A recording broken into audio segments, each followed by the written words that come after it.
শুভ সন্ধ্যা বন্ধুরা, কেমন আছো সবাই? সবাইকে আমার চ্যানেলে অনেক অনেক স্বাগত। আজ তোমাদের সাথে চিকেন কারি রেসিপি শেয়ার করব। তার জন্য দেখো সব রেডি করে নিয়েছি। পেঁয়াজ কুচো করেছি, আদা ছাড়িয়েছি, রসুন ছাড়িয়ে নিয়েছি, টমেটো কুচো করে নিয়েছি, আলু কেটে নিয়েছি, কাঁচা এবং শুকনো লঙ্কা বাটবো বলে নিয়েছি, তেজপাতা নিয়েছি। তারপর আমি এখানে মশলাটা বেটে নিয়েছি, পেঁয়াজ, আদা, রসুন, কাঁচা লঙ্কা, শুকনো লঙ্কা এবং জিরে। কড়াইয়ের মধ্যে তেল গরম করতে দিয়ে তার মধ্যে কাটা আলুগুলো দিয়ে দিয়েছি।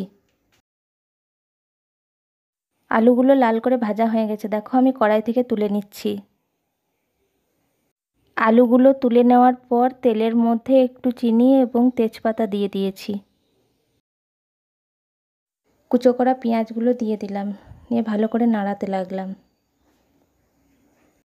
পেঁয়াজটা যখন কালার চেঞ্জ হয়ে গেল তার মধ্যে আমি মশলা বাটাটা দিয়ে দিলাম।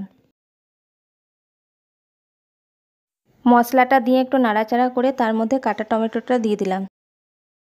তারপর মশলার মধ্যে লবণ হলুদ দিয়ে দিলাম।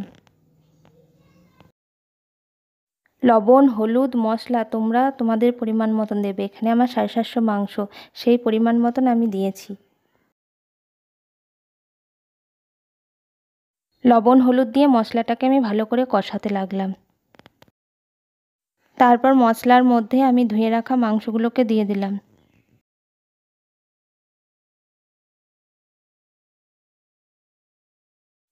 মাংস দিয়ে ভালো করে কষাতে লাগলাম।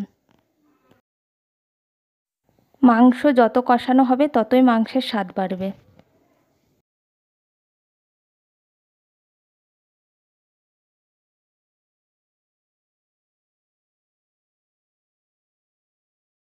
তারপর ভেজে রাখা আলুগুলো মাংসর মধ্যে দিয়ে দিলাম।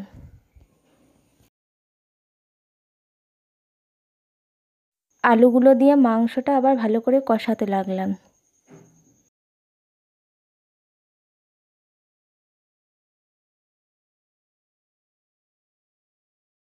দেখো মশলাটা যখন তেল ছেড়ে দেবে তার মধ্যে জল দিয়ে দিতে হবে।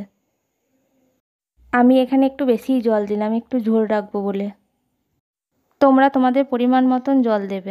দেখো জল দিয়ে আমি ঢাকা দিয়ে দিলাম মাংসটা সেদ্ধ হবার জন্য। ভিডিওটা কেমন লাগলো অবশ্যই জানাবে। ভালো লাগলে লাইক কমেন্ট শেয়ার করবে। দেখো আমার এখানে চিকেন কারি রেডি। আজকের মতো টাটা।